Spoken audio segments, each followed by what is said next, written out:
First of all, we're going to start with Marco. And the first one of the night, Mr. Marco, is. Is this the best first line, Suzuki, Caufield, and Slafkovsky? Is it potentially the best first line that Montreal has had in the modern era? Now, again, modern era being, for me, let's say the 90s, like since the mid 90s, right after they won their cup, right? So I had a little bit of fun, guys. And guys, please put your responses in the chat. Curious to see kind of what you guys think. Like, what is the best line that Montreal has had, say, since the 90s? And do you think that the current first line, especially the one that we saw last night, could it potentially be the first one? So I had some fun. I went back and I looked. And for me, I landed on this as 95-96 season. I believe that's it's weird because it's the Régent Houle era. This is after they traded Mhm. Patrick.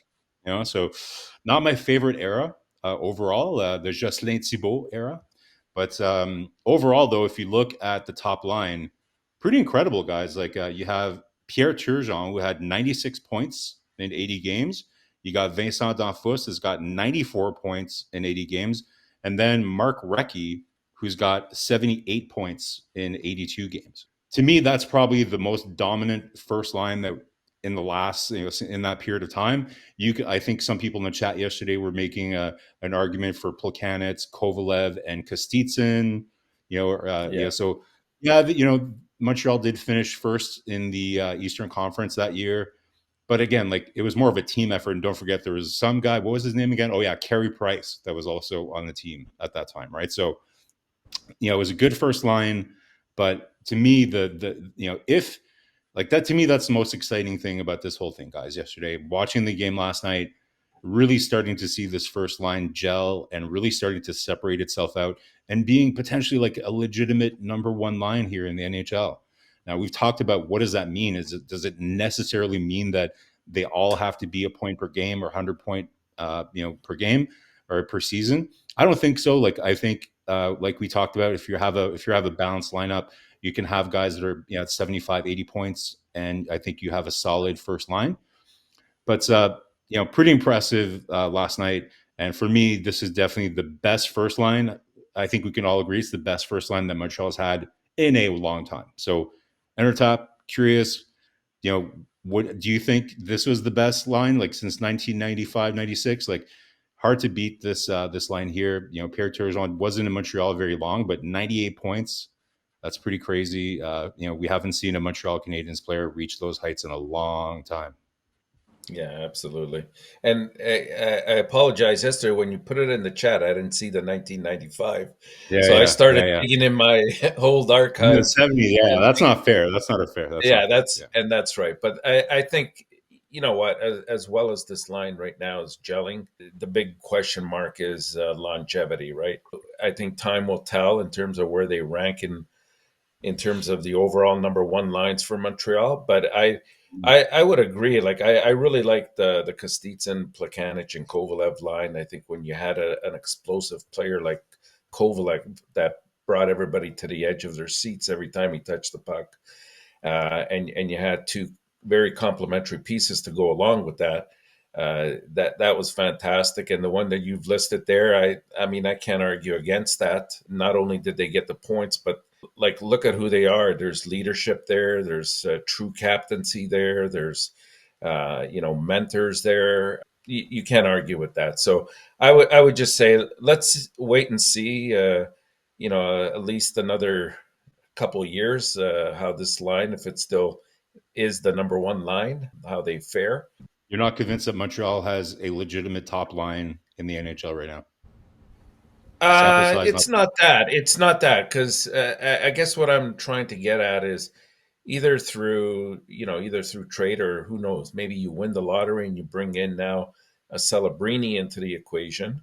It could change the line, right?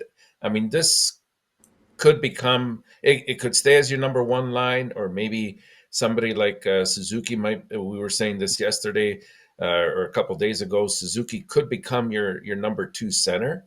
Which point I would say that is fantastic because it speaks volumes to who you do have at the number one center position, and they would be really deep at the center spot, which I think is one key ingredient to success and going deep in the playoffs. So am I 100% convinced that this is going to remain the number one line? I'd say not really, but there's a strong probability that they will be.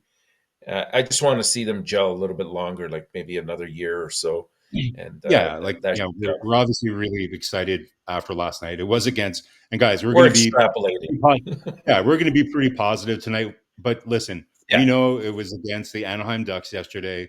We get it. But listen, give us this. Give us this little pocket. Okay, guys, if you're watching this and you're not a Habs fan, you're just cruising around looking at thumbnails and you want to crap on us for celebrating a little bit. Hey, it's been a tough couple of years, man. Leave us alone. We're having a fun time talking about our first line, right? So I don't know, like Enortap, I agree. Like, obviously that we have to take it with a grain of salt here, but I just don't see Montreal acquiring another center that's going to usurp Suzuki, right? Like, unless, like you said, we win the lottery or something like that. But it's just really hard, like, to envision that we're going to be able to acquire a center that is going to play above Suzuki in the lineup. Maybe, I think it's going to be more of a 1A, 1B with Doc, something like that. But so for me, I'm really excited about this line. We've talked about this before. Slafkovsky was drafted specifically, it's like he was born to play on this line. Like, it's perfect, right? It's the perfect chemistry, and it's really starting to gel. Great chemistry, not just on the ice, but you can see how they're really supporting each other. So really exciting. So, Coach, what do you think? Have you seen enough to be convinced that this is going to be the first line here? And what is your top line since the 90s for the Montreal Canadiens? I think the three fit together. You have a snapper, a playmaker, a driver. So you have exactly that everybody bring a specific thing on that line. The chemistry become better and stronger with the time. And I feel like you talk about Suzuki second center first. I don't think so. What he tried to figure out now is to patch up and find players by the draft, by trade, or whatever it is, to go with Kirby Doc. And sometimes you don't get, you don't need like the only the guy can score goal. Is you say, okay, who could match up a chemistry with Kirby Doc and the next player beside them to be together. And I think that would be the targeting of Ken Hughes. I think so. Okay, we have a great foundation right now. That line together, they're going to develop that kind of chemistry, and then they would fill up those spots. I believe they missed 2 top 6 players there. And a winger, I think that would be their next step for the Montreal Canadiens. But so I would consider Suzuki the number 1, and then Doc number 2, and then fill up that part over there. At the end of the day, remember, guys, a team or any team is a need 3 solid top 9 forward. If you want to go deep in the playoff, you go all the way to the end. So for me, I keep that line together. And what they showed to me for the last 5 weeks, I always said it was sent out of the 5 games, right? Overall, like we have a sample size of at least almost 20-25 games.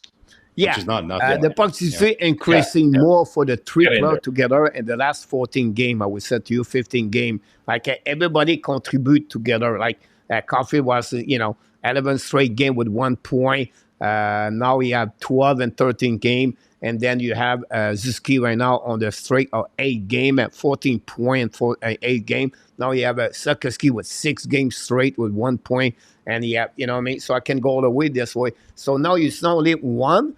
It's all 3 generate positivity for the Montreal Canadiens on different ways. And it's 5 versus 5. It's our play. And we have to give credit for all the 3 together. And but for me, yes, this is a line I will really focus to be together for maybe a long term for the Montreal Canadiens. Thank you to watching another Habs Nation video. But before we leave, we invite you, don't forget to click on the like, subscribe to the channel, and finally let us a comment about this video. And remember, you have greatness inside of you, and we wishes you an amazing, great, and blessing day.